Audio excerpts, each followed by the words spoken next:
রমাদান মাসের মধ্যে একটা রাত আছে, যে রাতের নাম হচ্ছে লাইলাতুল কদর। আমি আশা করি আপনারা সবাই এই সূরাটা জানেন।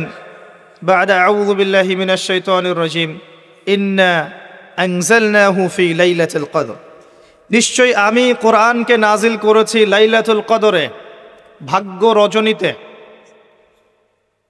ওয়া মা আদরাকা মা লাইলাতুল কদর।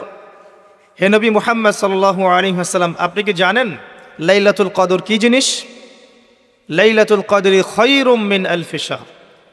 লাইলাতুল কদর হচ্ছে হাজার মাসের চাইতে উত্তম। এখানে গাণিতিকভাবে ব্যাখ্যা করতে যাবেন না, 1000 মাস সমান সমান কত বছর হয়, ব্যাপারটা এমন নয়। এখানে আধিক্য বোঝানো হয়েছে। হাজার হাজার মাস ইবাদত করলে যে নেকি হয়, এক রাত ইবাদত করলে সে নেকি হয়ে যাবে ইনশাআল্লাহ। এই রাতে কি হয়? স্পেশাল তানাজ্জালুল মালাইকাতু ওয়ার রূহ। এই মাসে আল্লাহর পক্ষ থেকে আল্লাহর ফেরেশতারা নেমে আসেন। কোথায় নেমে আসেন? পৃথিবীতে। তাদের সর্দার হিসেবে থাকেন জিবরাইল আলাইহিস সালাম। তানাজ্জালুল মালাইকাতু ওয়ার রূহু ফিহা বিইذনি রাব্বিহিম। আল্লাহর রবের আদেশে তারা এই কাজটা করেন। মিন কুল্লি আমর, প্রত্যেকটা বিষয়ের ফয়সালা হয় এই রাতে। আপনার আমার তাকদীর লেখা হয়েছে আসমান জমিন সৃষ্টির 50,000 বছর আগে। আপনার আমার তাকদীর লেখা হয়েছে আসমান জমিন সৃষ্টির 50,000 বছর আগে। আল্লাহ পাক সমস্ত সৃষ্টির তাকদীর লিখেছেন প্রথম দফায়। দ্বিতীয় দফায় তাকদীর লেখা হয়েছে যখন আমার আপনার রূহ আমাদের মায়ের গর্ভে ছিল 4 মাস 10 দিন বয়স। ওই সময় আল্লাহর পক্ষ থেকে ফেরেশতা আসেন, এসে লিখে দেন তার হায়াত, তার রিজিক, সে সৌভাগ্যবান না দুর্ভাগ্যবান। এরপর রূহটাকে ফুঁকে দেন, বাচ্চা নড়াচড়া শুরু করে। এর আগ পর্যন্ত পেটের মধ্যে বাচ্চা নড়াচড়া করে না। যখন রূহটা ফুঁকে দেওয়া হয়, তারপর থেকে বাচ্চা নড়াচড়া শুরু করে। দ্বিতীয় দফায় তাকদীর লেখা হয়।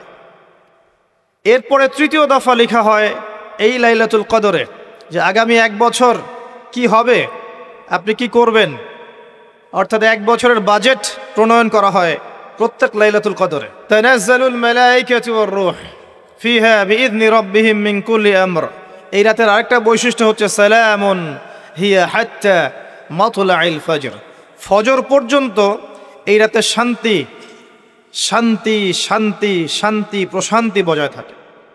এই রাতে আপনি যে দোয়া করবেন, যে কোনো দোয়াই করবেন, যদি আপনার রিজিকটা হালাল হয় ইনশাল্লাহ কবুল হয়ে যাবে। যে কোনো দোয়া। এই রাতে যারা ইবাদত করে দাঁড়িয়ে দাঁড়িয়ে, তাদের চতুর্দিকে ফেরেশতারা সমবেত হন, তাদের দোয়ায় তারা শরিক হন, তাদের জন্য দোয়া করতে থাকেন। ঠিক তখনই দেখবেন মুমিন বান্দার চোখ দিয়ে টপ টপ করে পানি পড়া শুরু হয়েছে। আপনি ফিল করতে পারবেন যে আপনার দোয়া আল্লাহ কবুল করছেন। এই রাতের ইবাদতকে 1000 মাস দিয়ে গুণ করলেও কখনো সমান হবে না। একটা রাত ইবাদত করলে আপনি হাজার হাজার মাসের নেকি পাচ্ছেন। এই সুযোগটাকে ছেড়ে দেওয়া যায়? কবে এই রাত স্পেসিফিকলি বলা যাবে না, 27 তারিখেই স্পেসিফিকলি বলা যাবে না যে 21-এর রাতেই, 23-এর রাতেই বা 25-এর রাতেই, নির্দিষ্ট করে বলার কোনো সুযোগ নাই। নবী সাল্লাল্লাহু আলাইহি ওয়াসাল্লাম লাইলাতুল কদর পেয়েছেন এবং ওই রাতে বৃষ্টি হচ্ছিল। তিনি সেজদা করছেন, তার কপালের মধ্যে মসজিদে নববীর যে মাটি আছে এই মাটির কাদা লেগেছিল। তখন কিন্তু মসজিদ টাইলস ফিটিং ছিল না, মাটির মসজিদ থেকে নবী সাল্লাল্লাহু আলাইহি ওয়াসাল্লাম বিশ্ব পরিচালনা করেছেন। আর আমাদের এখন তাজমহলের মতো মসজিদ, হেদায়েতের কোনো হও নাই এখানে। এটা আখিরুজ্জামানের সাইন, মসজিদগুলো হবে চাকচিক্যময়, হেদায়েত শূন্য। হাদিস একদম স্পষ্ট আছে, মসজিদ হবে চাকচিক্যময় কিন্তু হেদায়েত শূন্য।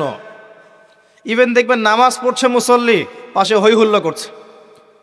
দিনের কথা আলোচনা হলে বা নামাজ পড়লে, কেউ কোরআন তেলাওয়াত করলে আদবের সাথে যে পাশে শোরগোল করতে হয় না, এটাও এখন বুঝাতে হয়। বুঝাতে গিয়ে যদি আপনি এই আয়াত তেলাওয়াত করেন, লাহুম কুলুবুন লা ইয়াফকাহুনা বিহা, কিছু মানুষকে আল্লাহ পাক কলব দিয়েছেন বোঝে না। ওয়ালাহুম আযানুন লা ইয়াসমাউনা বিহা, কিছু মানুষকে আল্লাহ পাক কান দিয়েছেন শোনে না। ওয়ালাহুম আ'য়ুনুন লা ইউবসিরুনা বিহা, কিছু মানুষকে আল্লাহ পাক চোখ দিয়েছেন দেখে না। উলাইকা কাল আনআম, এরা আনআমের মতো। বাল হুম আদাল, বরং তার চাইতেও নিকৃষ্ট। তখন কিছু মানুষের ইগোতে লেগে যায়। তা আচরণ কিন্তু এমনই। কোরআন যেখানে তেলাওয়াত করা হচ্ছে, নবীর হাদিসের কথা বলা হচ্ছে, সেখানে উঁচু স্বরে কথা বলা জায়েজ নেই। নামাজ পড়ছে একজন ব্যক্তি, সে আল্লাহর সাথে সরাসরি কথা বলছে, তার পাশে কথা বলা জায়েজ নেই। এমনকি নামাজরত ব্যক্তির পাশে কোরআন তেলাওয়াত করাও জায়েজ নেই। আমি কথা কি বুঝতে পারছেন? একজন ব্যক্তি নামাজে দাঁড়িয়েছে, আল্লাহর সাথে কথা বলছে, পাশে আপনি কোরআন তেলাওয়াত করতে পারবেন না জোরে জোরে। মনে মনে করতে হবে, করতে চাইলে মনে মনে করতে হবে। অনেক সময় মসজিদের ভিতরে দেখবেন নামাজ পড়া হচ্ছে, শোরগোল করছে। নবী সাল্লাল্লাহু আলাইহি ওয়াসাল্লাম বলেছিলেন, আখিরুজ্জামানে, তিরমিজিতে আছে হাদিসটা, আখিরুজ্জামানে ইসলামের নামটুকু থাকবে, ইসলামের প্রকৃত বিষয়গুলো থাকবে না। কোরআনের মাসহাফ থাকবে, যে মাসহাফ, কোরআনের মাসহাফটা থাকবে, এর শিক্ষাগুলো থাকবে না। মসজিদগুলো হবে চাকচিক্যময়, কিন্তু মসজিদ হবে হেদায়েত শূন্য। আর চতুর্থ লাইনটা আরো ভয়ঙ্কর। 4 নম্বর লাইনে গিয়ে নবীজি বলেছেন সাল্লাল্লাহু আলাইহি ওয়াসাল্লাম, আসমানের নিচে, জমিনের উপরে আল্লাহর সবচেয়ে নিকৃষ্ট সৃষ্টি হবেন এক শ্রেণীর আলেম, যাদের থেকে ফিতনা ছড়াবে এবং তাদের দিকেই ফিতনা ফিরে আসবে। তিরমিজির মধ্যে হাদিসটা আছে, যে কোনো আলেমকে জিজ্ঞাসা করেন এটা কোন শ্রেণীর আলেম, এটা বোঝার জন্য আপনার পিএইচডি করার দরকার নাই। যারা দিনকে দুনিয়ার বিনিময়ে বিক্রি করেছে, তারাই সেই শ্রেণীর আলেম। যারা সত্য কথা বলতে ভয় পেয়েছে, তারাই সেই শ্রেণীর আলেম। যারা সত্যকে মিথ্যার সাথে মিশ্রিত করেছে, তারাই সেই শ্রেণীর আলেম। এবং যারা ইসলামের নামে উম্মাকে শতদা বিভক্ত করে দিয়েছে, এরাই সেই শ্রেণীর আলেম। নবী করিম সাল্লাল্লাহু আলাইহি ওয়াসাল্লাম বলেছেন, লাইলাতুল কদর আমি পেয়েছি, কপালে কাদামাটি ছিল, বৃষ্টি হচ্ছিল, তার মানে ওই রাতে বৃষ্টি হতে পারে, ওই রাতে বৃষ্টি হতে পারে। লাইলাতুল কদরের আলামত, রাতের বেলা বৃষ্টি হতে পারে। বৃষ্টি হয়েছে, তিনি নামাজ পড়েছেন, কপালের মধ্যে কাদা লেগেছিল, তিনি বের হয়েছেন, সাহাবীদেরকে বলবেন কোন রাতটা লাইলাতুল কদর, আজকের রাতটা লাইলাতুল কদর, এটা বলতে বের হয়েছেন। বের হয়ে দেখছেন দুজন মুসলিম আপোষে ঝগড়া করছে। লিসেন টু মি, দুজন মুসলিম আপোষে ঝগড়া করছে। আমরা বলি না যে মুসলিমদের মাঝে ইখতিলাফগুলো রহমত, আমরা বলি না? দুজন মুসলিম আপোষে ঝগড়া করছে, এই কাজটার কারণে আল্লাহ রাব্বুল আলামিন নবী সাল্লাল্লাহু আলাইহি ওয়াসাল্লামের হৃদয় থেকে এই কথাটাকে তুলে নিলেন। তিনি আর বললেন না এক্স্যাক্টলি কোন রাতে লাইলাতুল কদর ছিল, তিনি বলতেই বেরিয়েছিলেন যে কোন রাতে লাইলাতুল কদর ছিল। আমাদের ইখতিলাফের কারণে আমরা সেই নির্দিষ্ট রাতটাকে হারিয়ে ফেলেছি। তবে এর মধ্যেই খায়ের আছে, এর মধ্যেই কল্যাণ আছে।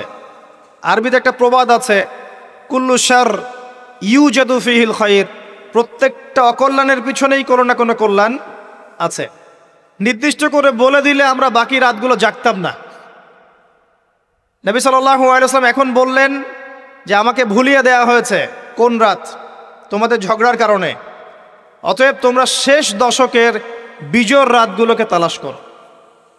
শেষ দশকের বিজোড় রাত বলতে 21-এর রাত, 23-এর রাত, 25, 27, 29, এই 5টা রাতের যে কোনো একটা লাইলাতুল কদর।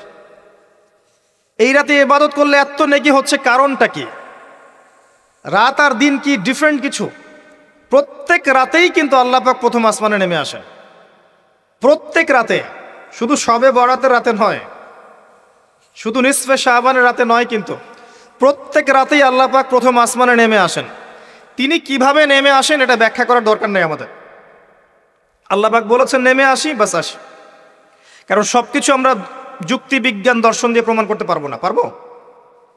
সায়েন্সকে জিজ্ঞাসা করেন যে স্বপ্নের ব্যাখ্যা কি, ঘুম কাকে বলে, আত্মা কাকে বলে, আত্মা কঠিন না তরল না বায়বীয়, পারবে সায়েন্স ব্যাখ্যা করতে?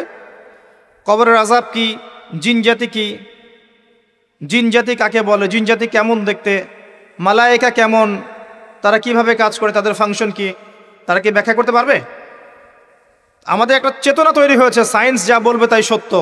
এই চেতনা পুরোপুরি সত্য নয়। কোরআন এবং সুন্নাহ, আল্লাহ এবং তার রাসূল যা বলবেন সেটাই চূড়ান্ত সত্য। এর বাইরে সত্য মিথ্যার চূড়ান্ত কোনো মানদণ্ড নাই। হ্যাঁ, সায়েন্সের ভিত্তি আমরাই দিয়েছি, এটা অমুসলিমরা দেয়নি, এর ভিত্তি মুসলিমরা দিয়েছে। পরবর্তীতে এরা এর উপর ঘষা মাজা করেছে।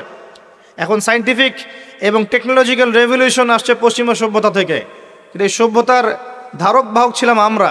সভ্যতা এদের দ্বারা শুরু হয়নি, সভ্যতা নবীদের দ্বারা শুরু হয়েছে। তো সব কিছু সায়েন্স দিয়ে ব্যাখ্যা করা যাবে এমন নয়, কারণ সায়েন্সের সীমাবদ্ধতা আছে, আল্লাহর জ্ঞানের কোনো সীমাবদ্ধতা নাই। তো আল্লাহ নেমে আসেন, ব্যাস নেমে আসেন। নেমে এসে আল্লাহ পাক কি বলেন? আল্লাহ পাক তিনটা কথা বলেন। রাতের শেষ অংশ, রাতকে ভাগ করেন।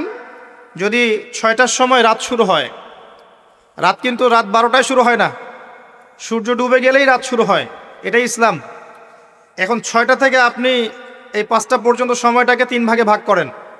শেষের অংশ ধরে নেন যে 1টা থেকে 5টা, কথার কথা আমি এস্টিমেট করলাম, এই সময়টুকুতে আল্লাহ রাব্বুল আলামিন কাছে নেমে আসেন প্রথম আসমানে, অর্থাৎ তার রহমত নিকটবর্তী হয় এবং তিনি আহ্বান করতে থাকেন 3টা জিনিস।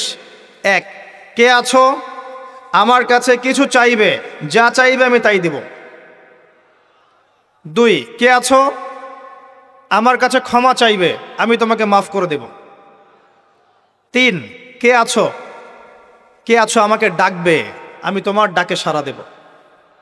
মানে এই সময় আপনি যা চাইবেন ইনশাআল্লাহ, আপনার আকীদায় যদি শিরক না থাকে, আমলে যদি বেদাত না থাকে এবং আপনার রিজিক যদি হালাল হয়, ইনশাআল্লাহ তাআলা আপনার দোয়া কবুল করা হবে। আল্লাহ পাক প্রত্যেক রাতেই নেমে আসেন। তাহলে লাইলাতুল কদরকে এত স্পেসিফিকলি ইম্পর্টেন্স দেওয়ার কারণ কি? একটাই কারণ, মনে রাখবেন, লাইলাতুল কদরকে মর্যাদামণ্ডিত করার এবং রমাদান মাসকে শ্রেষ্ঠ মাস মর্যাদামণ্ডিত করার একটা কারণ, only one reason behind it, সেটা হচ্ছে এই মাসে এবং এই রাতে আল কোরআন নাজিল হয়েছে। কথা কি বুঝতে পারছেন? কোরআন নাজিলের কারণেই এই মাসটা মহামান্বিত, কোরআন নাজিলের কারণেই এই রাতটা সম্মানিত। ইন্না আনজালনাহু ফি লাইলাতুল কদর। আসুন সামনে যাই। নবী করিম সাল্লাল্লাহু আলাইহি ওয়াসাল্লাম যখন এই জাহেলি যুগে বাস করছেন, এই লাইলাতুল কদরে রমাদান মাসে আল্লাহ পাক কোরআন নাজিল করলেন। কি জন্য নাজিল করলেন? কারণ এই সমাজটাকে পরিবর্তন করার জন্যে, সমাজের জাহিলিয়াতগুলোকে দূর করার জন্যে নবী করিম সাল্লাল্লাহু আলাইহি ওয়াসাল্লাম প্রচণ্ড ফিকির করতেন। কি করা যায়, কি করলে মানুষগুলো শিরক ছেড়ে দিবে, কি করলে সুদ বন্ধ হবে, কি করলে মাদক থেকে মানুষ দূরে থাকবে, কি করলে নারীর সম্মান বৃদ্ধি পাবে, তিনি ভাবতেন। কিভাবে গোত্রীয় হানাহানি বন্ধ করা যায়, তিনি এগুলো ভাবতে থাকতেন। হেরা গুহায় বসে তিনি এগুলো ভাবতেন, কি করা যায়।